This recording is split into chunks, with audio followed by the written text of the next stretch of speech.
I know that some people here have probably have read layman terms of what's going on, but you'll see that even the layman terms, they really sweep a lot of shit underneath the carpet and try to hide it.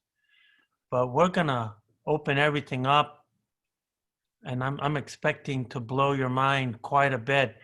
And like I said in the email, we have to go through this stuff, because once we get into special relativity, it's just like it's too late. If we don't have that background of frames of reference and why light is important, then, you know, people are gonna, I've seen people just say, well, this is kind of all bullshit, I don't really believe it. And all I want to tell you is this: special relativity is tested so much better than Newton's laws.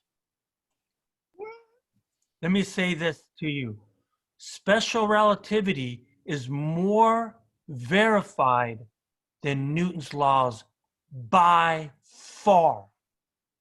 If you look at particle accelerators, they are testing special relativity of the order of trillions of times per second since 1968. So there's never been a violation of special relativity ever. Whereas Newton's laws, if you try to apply them to, you know, situations that are a little bit more extreme, they don't work. They're not designed for that. They work for low energy, low mass, low speed situations. Special relativity is battle tested better than any theory that we know. So, but there's some things that you're not gonna like. And like I said to you guys before, that, you know, sometimes even me sitting alone and I start thinking about this time, you know, some of this stuff, I'll go in my head, I'll go like, this can't be right. This can't be right. Even though I know that it's right because it's so battle tested. Now, other theories, I could see them being replaced.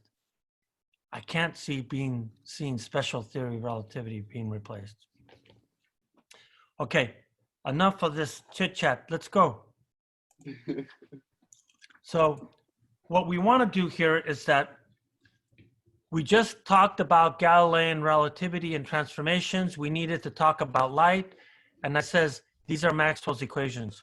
Maxwell's equations for E and M is the same as Newton's equations for mechanics. And if we go to, we don't need to know the details of this thing. This is what we got to know. If we go under a special circumstances, that means that we have these things that are time-varying electric and magnetic fields. That means that these electric and magnetic fields are a function of time. And if they're periodic, per se, that's the really important thing. Then we say that these fields here are, okay, what's going on here? These fields here self-regenerate. And as they self-regenerate, they produce a system of coupled oscillators. And it's this thing that's super important. Why is it important? Well, the self-regeneration shows you that if I have a time-varying E field, it produces a B. Time-varying B produces a time-varying E. A time-varying E produces a B. And so now you could see that they're coupled. So that's the system of oscillators. And the reason why this system of oscillators is so important is that if you go back to mechanics, mechanical waves in particular, mechanical waves is about a system of coupled oscillators. So in mechanics, you need a medium. This medium is very important. And because this medium requires a system of coupled oscillators, a wave, which is an energy disturbance in this wave medium, then will allow you to produce a wave that we talked about this thing. And so I can think of the wave machine that I showed you last time, the video of. It essentially has what? It has coupled oscillators, which are the rods that go up and down. I treated them here as little harmonic oscillators, a mass on a spring. And then the green here is the wire that attaches each of these oscillators. So if I displace one, it then disturbs all of these things here. So by displacing one, me going up and down, I'm creating the energy disturbance by working. And then there's a ripple effect that occurs. And so then you get this so-called wave pattern, as we say. And as you have this wave pattern, it is this medium that becomes super important. So when we say mechanical waves, this is what we mean here. What we mean here is that in order to have water waves, you need water. In order to have sound waves, you need air. You constantly need a medium. And it's that medium that becomes the central player in where we want to go here. Okay? It's the central player of where we need to go. So let me readjust here a little bit, and then I'll get going. Hey, so Carlos, I had a quick question. So are you saying that like basically what light is doing is it's creating its own like self-perpetuating like medium using the E and B fields? No, it's not a medium. It's a system of coupled oscillators. Now note, light can go through a medium, and then as it goes through the medium, then there's really a system of oscillators for the medium that light goes through. But if we're talking about a vacuum, there is no medium. So this can occur in a vacuum. Yeah. So light doesn't need a medium, but it does need coupled oscillators in order to exist.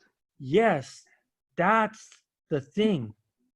But it wasn't till Einstein that people didn't realize that.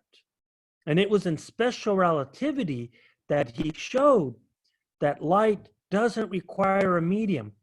But that's why I'm setting this up now, that if I do have these time varying fields, they self-regenerate, which produces a system of coupled oscillators. So it's really sort of like a precursor for the information that we're going to need here in a brief moment.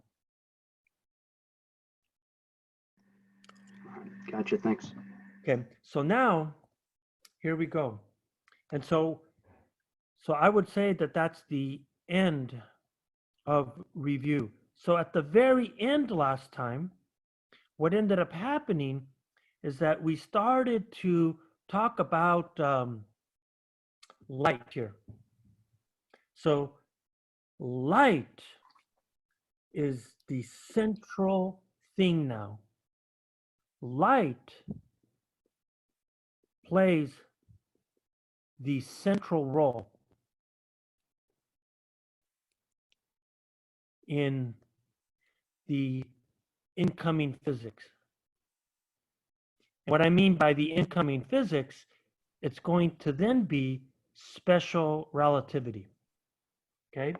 The incoming physics tells us that special relativity is that there's a problem here. Now, I see that there's some chat going on. Let me see. Okay, there's a Discord. Okay, so I'm going to ignore that. So now what happens then is it goes something like this here. What do we know about Maxwell's prediction? So Maxwell equations predict c, the speed of light, is a constant. Right? So what does it mean when we say the speed of light is a constant?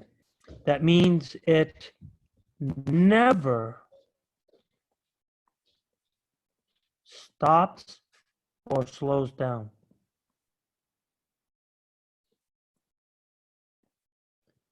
Okay? Or speeds up, for that matter of fact. It always travels at the speed of light here. Okay, so then here's the question now. The question is this.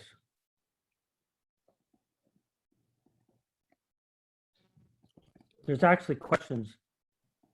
In what frame of reference are Newton's laws valid? Well, the answer to that, they're valid in what? They're valid in all inertial frames. And that's what we established with Galilean relativity. So here's the second question.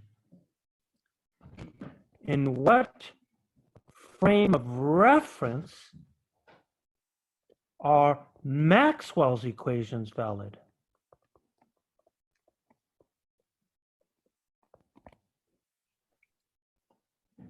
And the answer is, I don't know.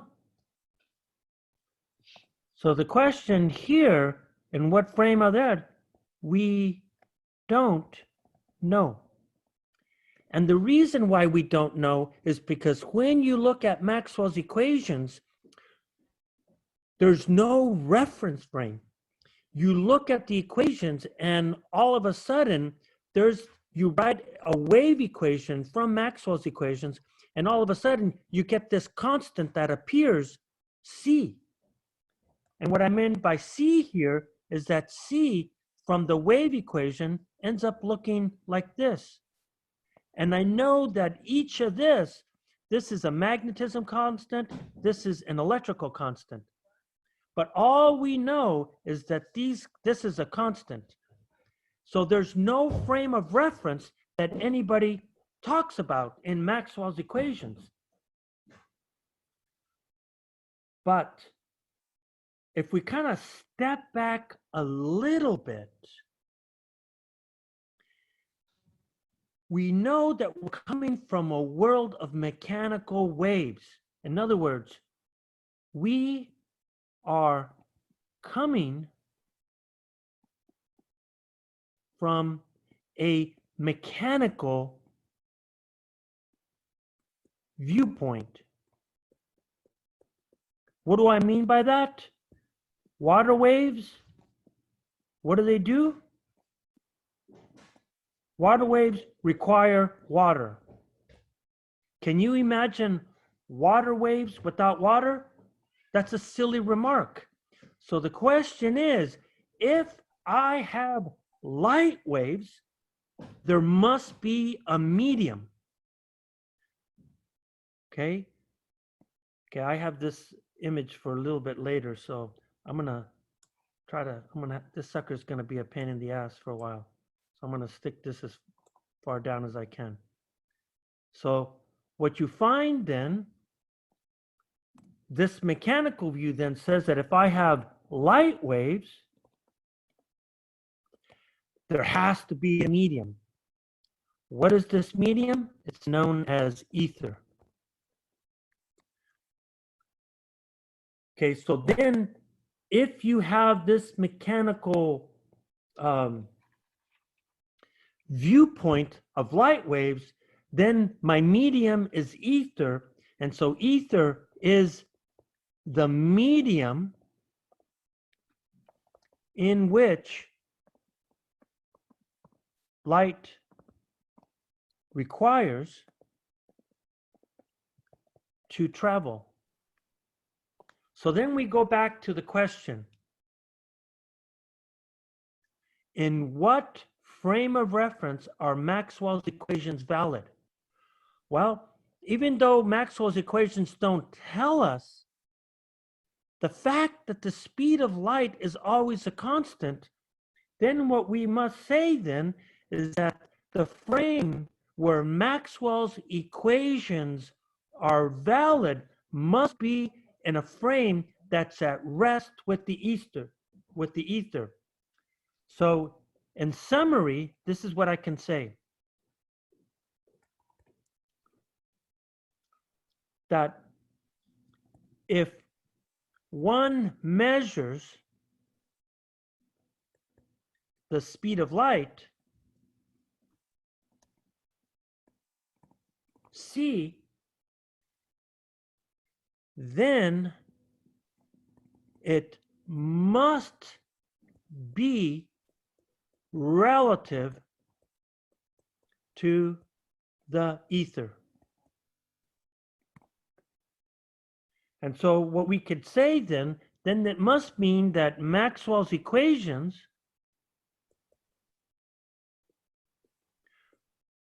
must be valid here.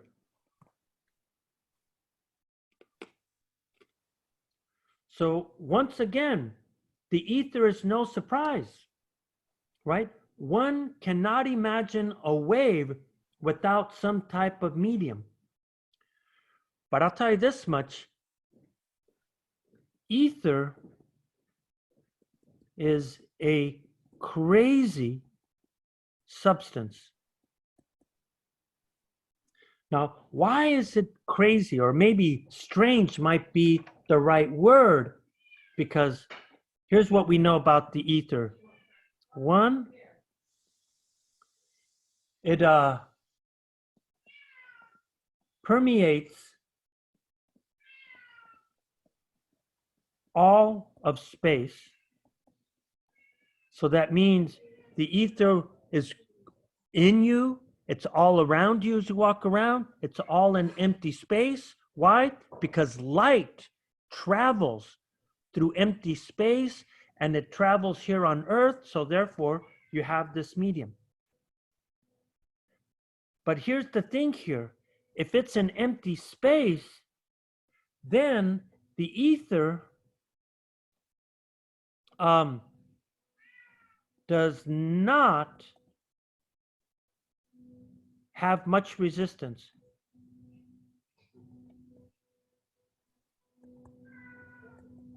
Because if it had, maybe I should say resistance to motion. Because if it had a lot of resistance, what would happen? So if it had too much, Earth would, I guess, spiral into the sun. But the ether doesn't have that much resistance. Otherwise, we wouldn't be around. But the other thing is that, how do I say this here? I think I want to use an analogy first. The analogy is tension in a spring. So if I have tension in a spring, what I want to do here is that I want to go in and I want to show you a little video that's online. And what happens here is that in this video, what you're seeing here is that this dude here has a spring.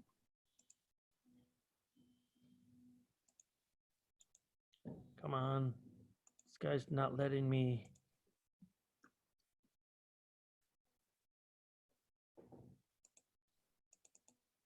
So you see this guy here, and so what he does here is he has tension across this spring here. And if I just play it a little bit, you're going to see that he's going to put a pulse. So as he puts a pulse across this thing, check out the speed of the pulse. Now he's going to stretch it out further.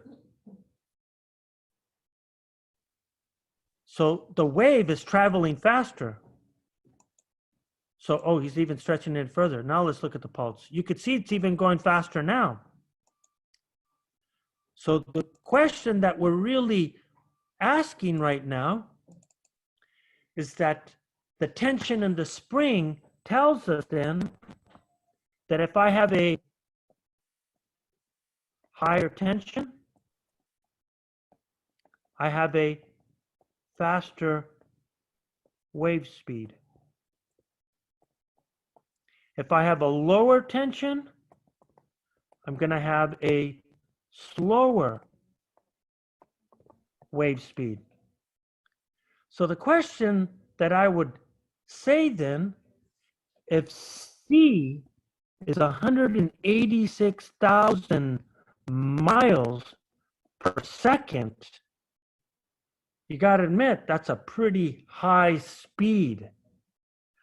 So this implies then that the ether medium must have a huge tension in order to get that really fast wave speed. So therefore, this tells us that ether is strange. What do I mean by strange? It has low resistance, but high tension. I mean, that's really surprising stuff here. So now that I've talked about the ether, I now want to go focus on the key thing. This is what I've been leading to up to this point here. Okay.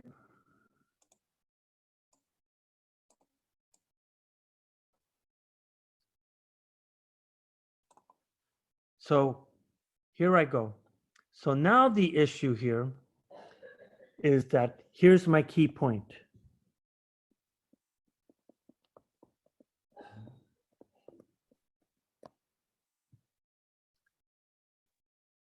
Ether causes a dichotomy. And dichotomy is a word sort of like conflicting of points, I guess, or between two branches of physics. And here's the dichotomy. Newton's laws claim no preferred inertial frame of references, right? You can't say that you're at rest. You can't say that you're moving. Newton's law says that you can't prefer any particular frame, and Newton's laws are always valid. But it now looks like Maxwell's equations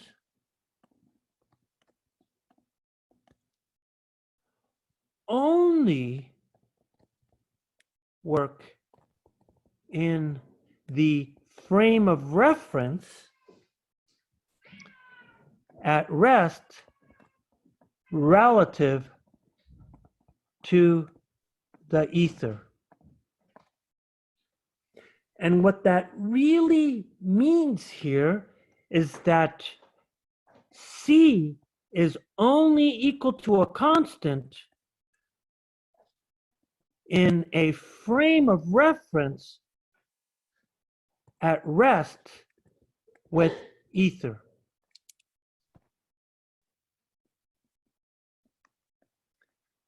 Okay, let me say that one more time because it's a little bit slippery here. Newton's laws say there's no preferred inertial frame of reference. Either at rest or moving at constant velocity, Newton's laws don't care. Maxwell's equations, because they calculate the speed of light to be a constant, must be at rest relative to the ether. And so what it really says is this. This implies here that one can tell that they are moving with Maxwell's equations. With Newton's laws, you can't tell that you're moving or at rest, but with Maxwell's equations, you can tell that you're moving. And the way I'll tell you that is this analogy. And the analogy is that imagine that you can ride your bike at, let's say, I don't know, 15 miles an hour. So that means you're moving on your bike at 15 miles an hour. So if you're moving at your bike and there's no wind, you know that the speed of the bike must be, let me be careful now, bike relative to Earth is 15 miles per hour. Okay? That's what you know. But now, all of a sudden, you have wind that's moving against you at 5 miles per hour. So if you have no wind here, right? No wind, your little bike meter tells you you're moving at 15 miles per hour.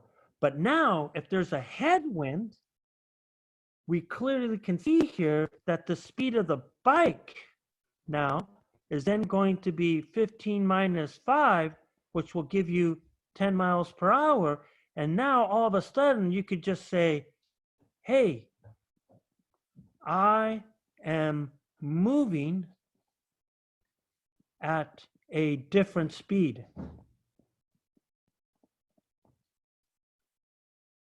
So if I'm at rest relative to the Earth, it's 15 miles an hour. But if I'm moving relative to the Earth with the wind, I then see two different speeds. So now, if I move to the light analogy now, if I move the analogy to light, here's what happens. So if I talk about light, I could say that if I am at rest relative to ether, then the speed of light is c, and that's that 186,000 miles per second. That's what I measure. I measure c. However, if I am moving relative to the ether, then I will measure a different V light value that's not equal to C. And therefore, this tells me I am moving.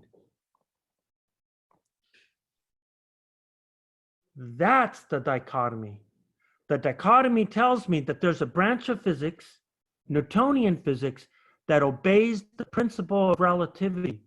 On the other hand, Maxwell's equations do not obey the principle of relativity. And that's the dichotomy right there. Okay? So that's the dichotomy. I think I'm spelling dichotomy right. If it's not, it's okay. I'll just put it on quotes. So what you're finding here is that let's kind of think about this in a more physical sense. Does this make sense? Okay. So the question is, does the principle of relativity make physical sense? Okay, so let's look at this thing here. So what I'll do here is that I'll look at this,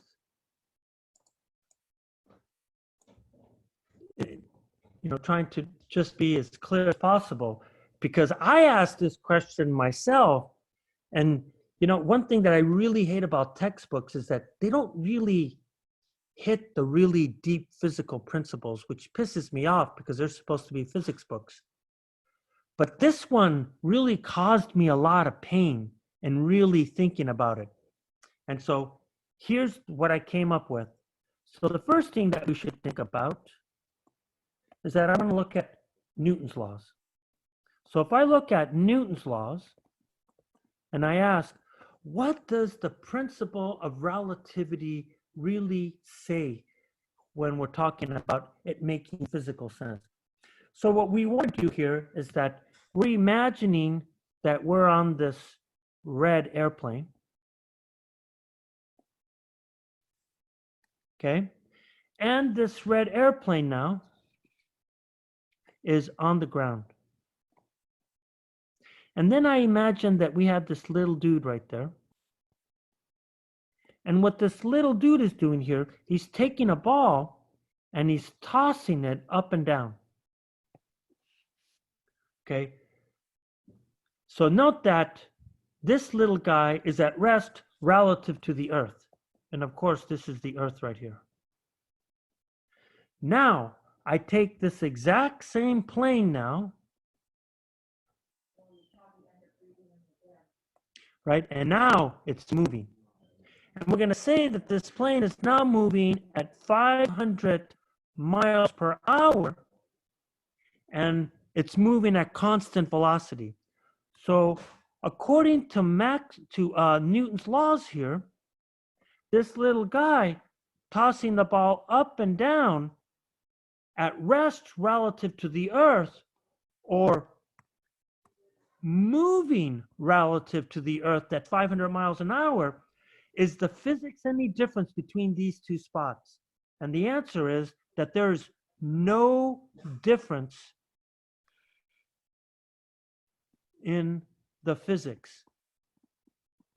So if you've ever been on an airplane and you can move just like you would in any other situation. So the question is, how does the principle of relativity make sense as far as Maxwell's equations? So then, here I go. So I'm going to go to Maxwell's equations now. And what do I know about Maxwell's equations? Maxwell's equations predict microwave ovens. Okay? They predict microwave ovens. So now we could come back to the same situation. So if I come back to the same situation, here's the Earth. And I'm going to have two planes. One at rest relative to the Earth, and one flying relative to the Earth. Again, the same situation, 500 miles. In this case, v is equal to 0. Now, in this case here, we have the following thing here. This time, I have a microwave oven here. Okay, so this guy here is the microwave oven. So if you have a microwave oven on both of these planes, do the microwaves in the oven operate the same at rest on Earth or moving at 500 miles an hour. So while we've all used microwaves here on Earth, but if you've ever been on a flight and they warm up the food, you can probably surmise that the microwave oven does not behave any different. But if the principle of relativity, if Maxwell's equations does not follow the principle of relativity, then this microwave oven would not operate the same. So that means that the microwaves in that oven would then be sort of like, you know, because you're moving, you're suddenly sort of like changing what's happening to the microwaves inside the oven. So in, you know, just thinking about it in physical sense, when I come back here and says that there's a dichotomy, while physically there is no dichotomy, because in modern days, we think of the microwave oven and we know that the microwave oven works in both frames of reference just fine. So something has to give, okay? Something has to give. But back in the time of Einstein, people didn't know about microwave ovens. People didn't really know about these jet, you know, airplanes that could move through the sky. So you couldn't physically get that sense. So the first person or group of guys that actually started thinking about this was to answer this dichotomy is known as the Michaelson-Morley experiment.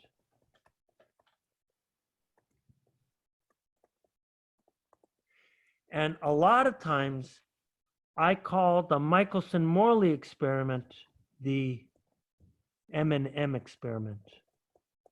Why? It's just easier to write. So the Michaelson-Morley experiment, probably the most famous experiment in all of physics. And one of the reasons why this is probably the most famous experiment is that Michelson and Morley first developed the experiment, and then later on, Morley dropped out of the experiment, and then Michelson really refined what is now called the Michelson interferometer, which can measure things super, super accurately.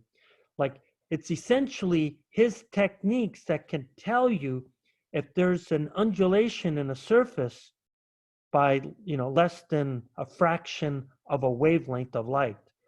So it's a really, really important experimental technique.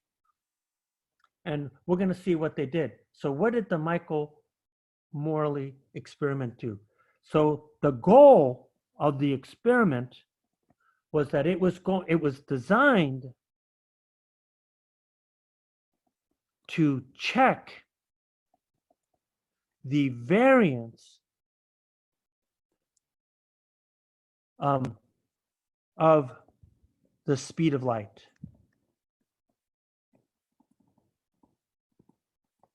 And what I mean by that, that you could imagine that you could imagine that I have a beam of light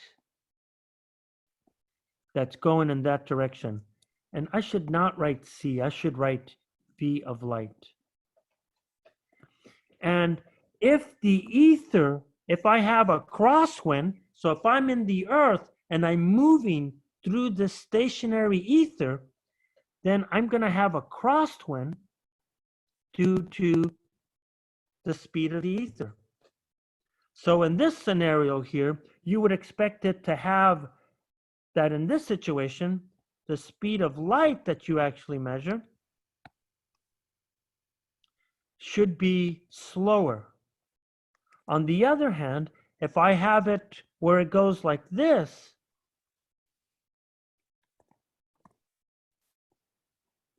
where I have some ether wind, then in this case, it should be faster. And so that's the variation that they're actually looking at in the speed of light. So how do they actually do that? They imagine that you have the Earth. And on the Earth here, we know that the Earth is moving at some speed. And now what you're seeing here is now you have this ether. And as it plows through the ether, you then have to compare. So now we compare the ether wind, which is then going to be equal to the relative speed of the Earth moving through the ether. So this is going to be the speed of the Earth as it plows through the ether. That's what they're going to compare that versus the speed of light. So what's the speed of the Earth? Well, the speed of the Earth is very slow, 20 miles per second. What is the speed of light? 186,000 miles per second. So when you compare that, the speed of the Earth to the speed of light, it's about 10 to the negative 4. In other words, 1 in 10,000, a part of 1 in 10,000. So that means, so this is kind of surprising here. So essentially, in order to find this ether wind, or the variance in the speed of light, excuse me, what you got to do here is that you essentially have to do what? You have to measure a difference of 186,000 miles per second plus or minus 20 miles per second. This is a tiny effect. And this is why the Michelson interferometer is so important, because it could measure really, really tiny effects here. Now, because this is really, really hard to do, what Michelson really ended up designing at the end is that you can't measure this change. And because you can't measure this change, what the Michaelson-Morley experiment did eventually here was they were going to not measure speeds, so they don't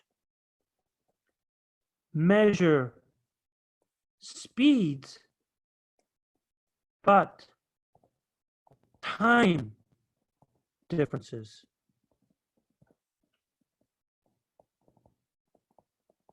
And what I mean by a time difference is that I'm going to compare one wave going this way and then another wave also going the same direction, and the time difference between the peaks. So they measure this time difference.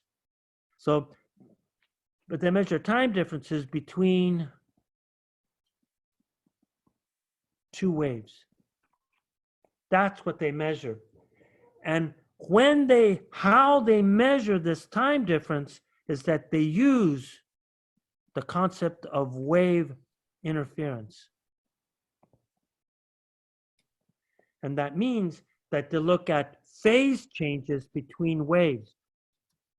The most common way that people talk about phase changes is they talk about constructive and destructive interference. Here, you're not going to get maximal destructive, maximal constructive.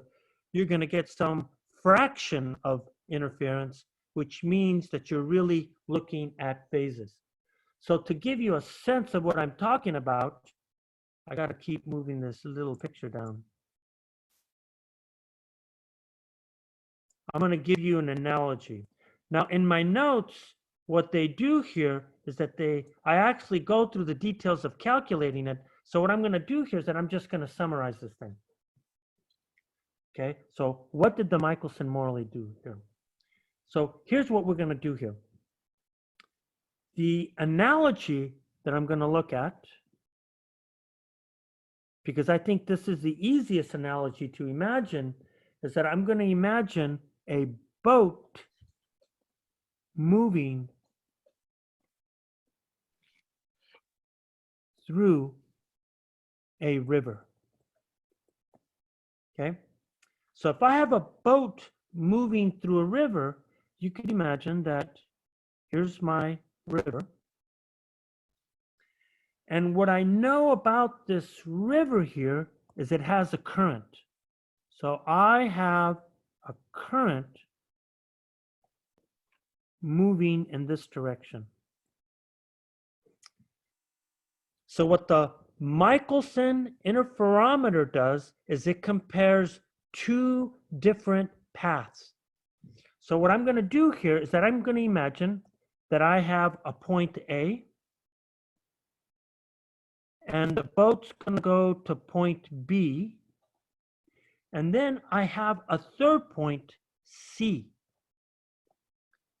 So one path of the boat is going to go like this here. Here, give me a quick second. I want to make sure that I'm set up here.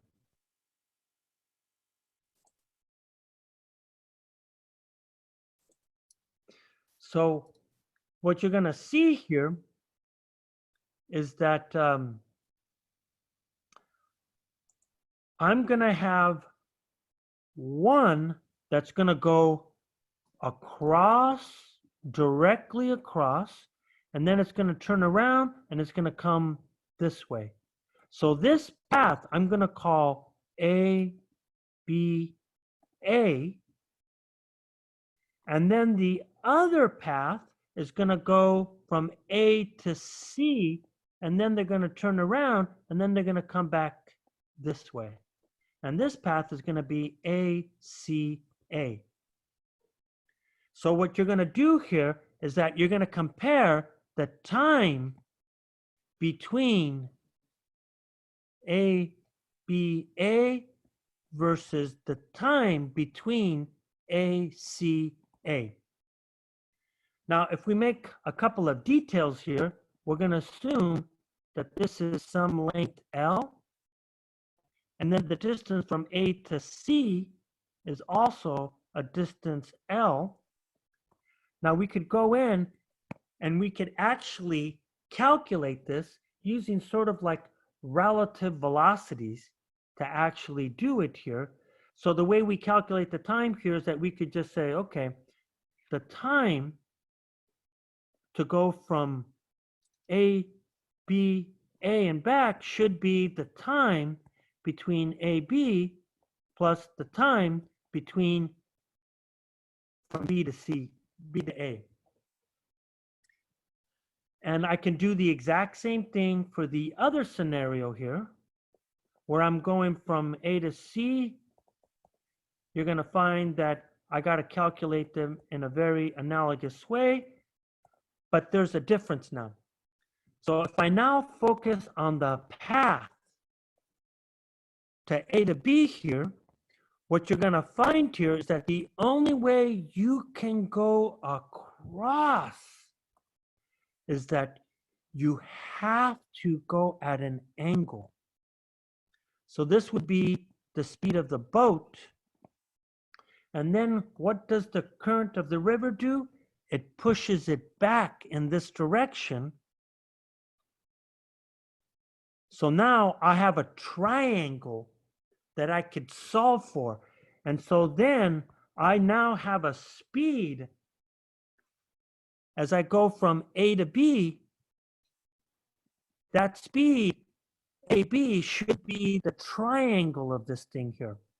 So if I was to mathematically write this thing, I'm going to just say that VAB squared plus V of the river squared must be the boat squared. So I could calculate what the speed VAB is. And if I do that, you're going to see that if I was to come back from B back to A, what am I going to have to do? I'm going to have to do the exact same thing. So that means then I have to angle this thing in the exact same way. And then the river and the current are going to, push me back again. So then when I look at the speed AB, there shouldn't be any difference. So the speed AB should be the same as the speed VB. So then this guy really is just twice of one of these guys. And it should be, according to this, it should be, since you're moving at constant velocity, it should be the length divided by the speed AB. So I could calculate the time by just using, basic zero acceleration equations. So that's how I would get time. Now it's a little bit more complicated, but not much more when I go from A to C and then from C to A back. So if I now move this up a little bit here, what you're looking at A to C here is that you're seeing this. So from A to C, what you're seeing here is that I now have the river and the boat going in the same direction. So what happens in this scenario here? Well, you could see that these speeds from A to C must be a combination of the boat plus the river.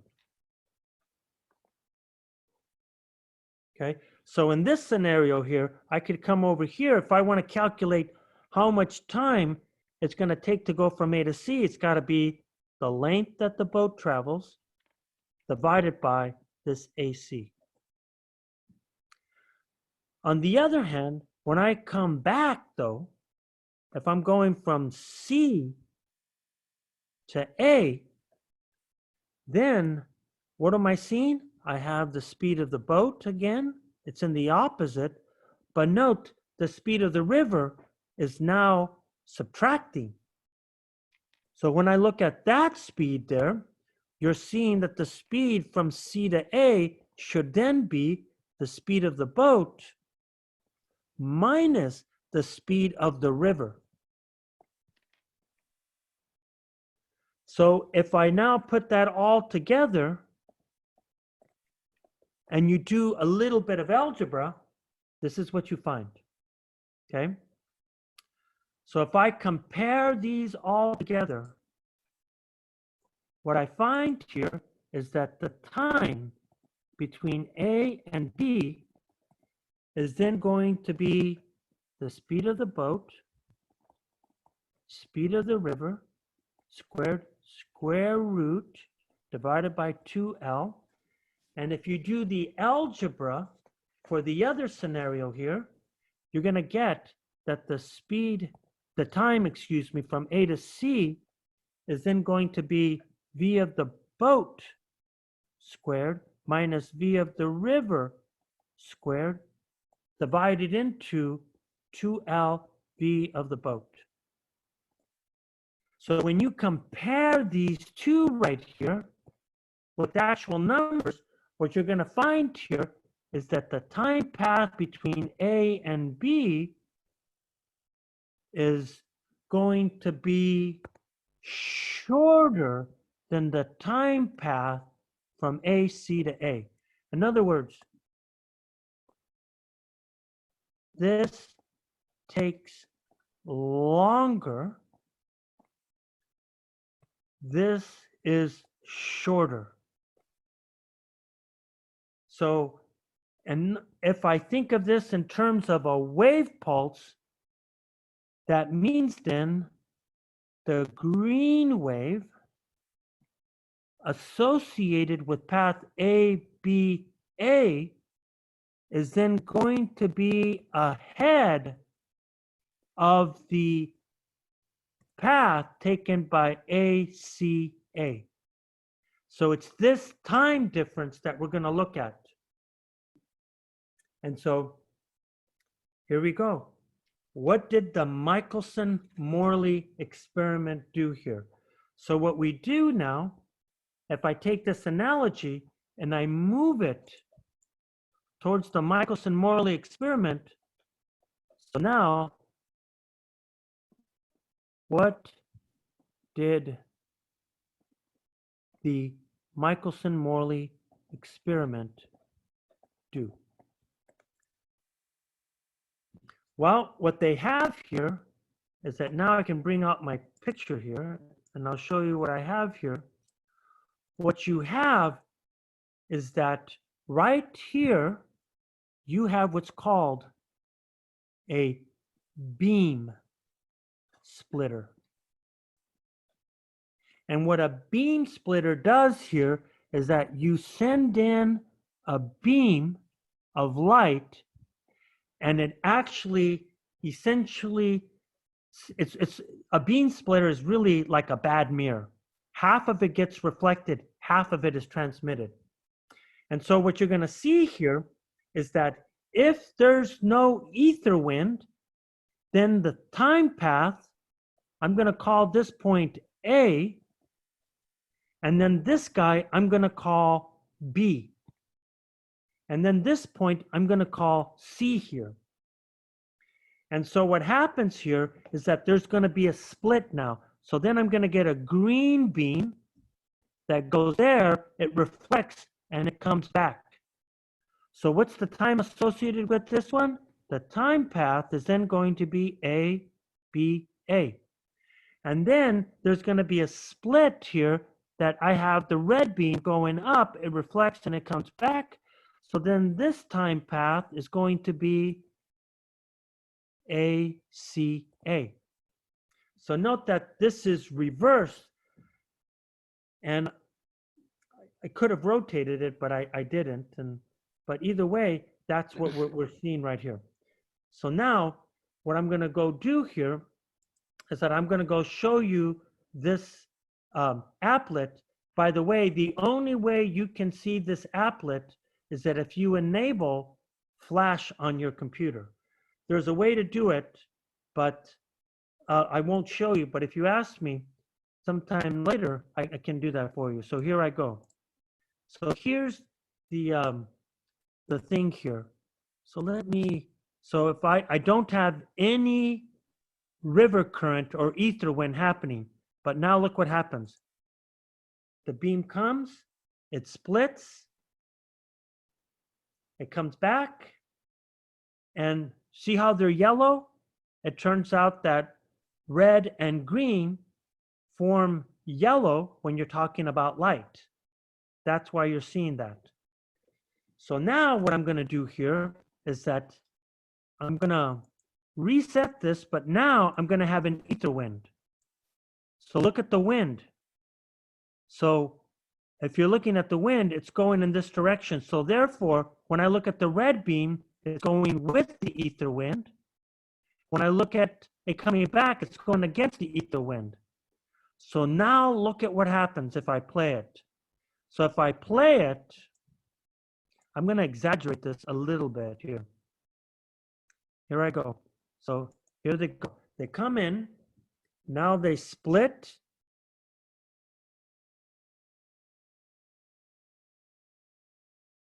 And when they come back, you could see that the green is ahead of the red.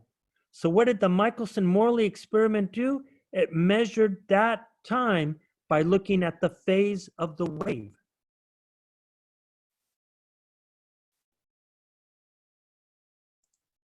So if I come back to my screen here,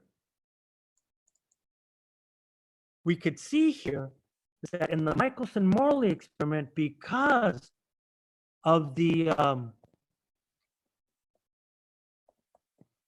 ether wind, there is a longer wave. I mean, there's going to be, this is going to take longer, and this guy's going to be shorter. So therefore, you get a phase between those two waves. So what was the results of the Michaelson-Morley experiment? So what's the result? Carlos? None. And when Michelson and Morley first did this, it wasn't really a big deal. Nobody really thought about it. In fact, there are many historians that think that Einstein didn't even know anything about the Michelson-Morley experiment. So they're really debating whether that's even the case here. But what they did do here is that they did this experiment numerous times. I mean, numerous times over years and years. They did it over different times of the year. So therefore, you're getting different directions of the Earth moving through the ether. And the result was always 0. What did that mean? It means this, that the speed of light never changed speed. And if it never changed speed, that really causes an issue with the ether. That's what everybody thought in the beginning. Oh, it's the ether. And there was a lot of really crazy ideas about what was going on here, but they kept going, oh, it's the ether. That's, maybe it's this, maybe it's that. But the bottom line is, they couldn't figure out. By the way, if you look at the details of the Michaelson-Morley experiment, I assume you know what the word OSHA means. They're the people that essentially talk about work environments that are kosher or something like that, so that people don't like poison shit and stuff like that. Well, the Michaelson-Morley experiment, oh my gosh, OSHA would have gone crazy. So what they had here is that they had this big ass tank. Okay, and you need a big optical bench. And so what they did with this optical bench is they took this huge slab of rock. So you have this massive slab of rock. And because the rock was so massive, you need a massive fluid to actually have enough density to actually do that. So they took this tank, and you'll never believe what they filled it with. Mercury. So they had an open tank of mercury. Now, I don't know if you know about mercury. The way they used to put felt on hats in the old days, they would vaporize mercury in order to put felt on that. But the problem is that the vapor is super dangerous. In fact, that's where you get the phrase Mad Hatter. Because these hatters, they're boiling mercury in order to put the felt onto the hats. Man, they were getting all this brain damage. So Michelson and Morley, making this their optical bench in order to reduce the noise was a huge no-no by today's standards. But back then, shoot, these people didn't care, so it wasn't a big deal. But the most famous experiment, probably in all of physics, had a null result. They never, ever saw the speed of change. And initially, it wasn't a big deal until until Einstein came along here. So what I want to do here is that if I look at what's going on here, by the way, I just saw the chat that just says, if there's no speed change, there's no phase change. That is exactly right. So this implies no phase change. If there's no time difference, there's no phase change between those waves. So to get to the root of the dichotomy then, Einstein developed special relativity and came to grips with it when he had a paradox that he started to look at when he was a teenager. It's crazy. Think about this. So I think Einstein really started thinking about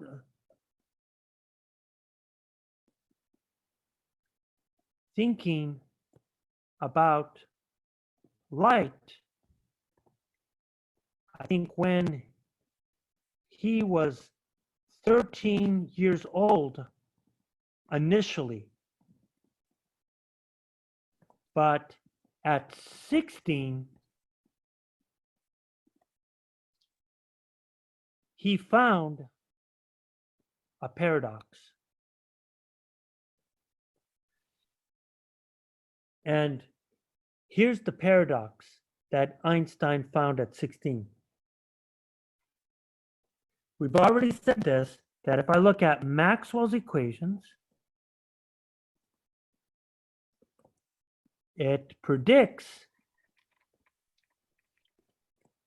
the speed of light, c, to be a constant. Okay?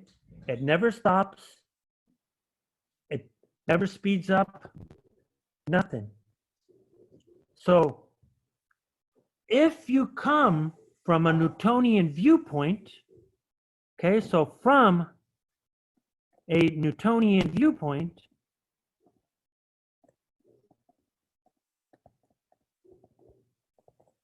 I'm going to give you an analogy that you'll see me come back to again and again and again. Now, if I happen to be driving a car, right? Here you are, right? With your hand out, and you're driving at 100 miles per hour. Now, there's somebody that could now time it in such a way that as the car is driving by, you guys get together at just the right time so that the ball is also being thrown at 100 miles an hour. So from the viewpoint of the driver,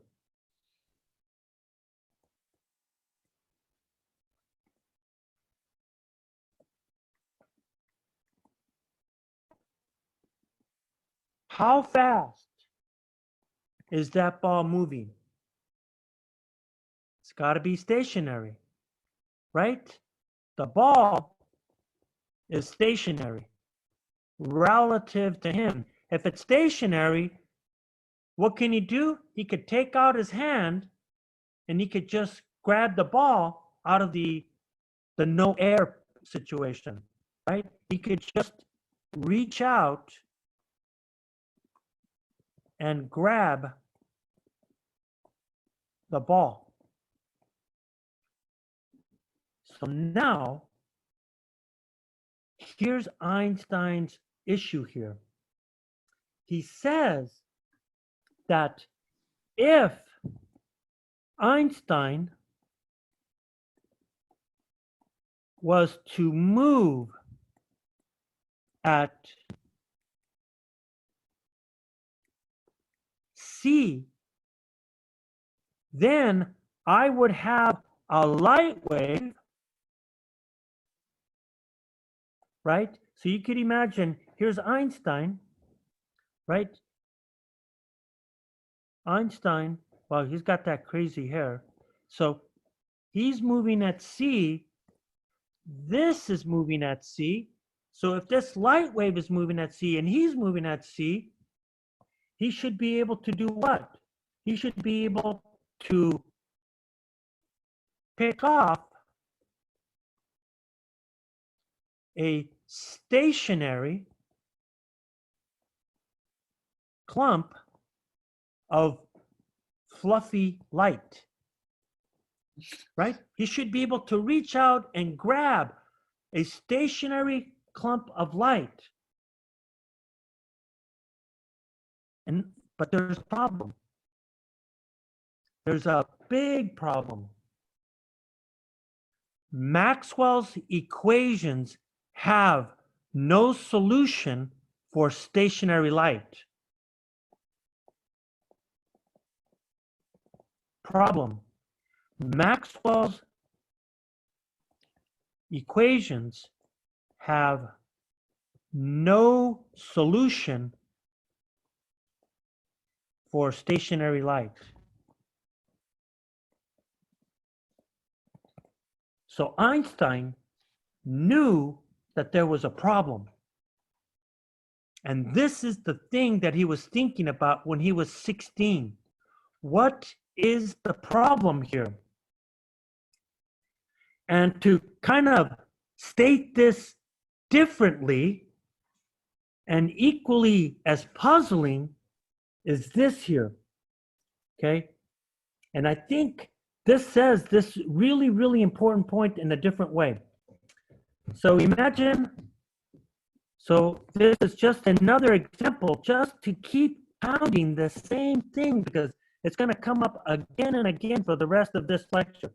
Not this lecture, but all of special relativity. And I'm going to say this is Carlos brushing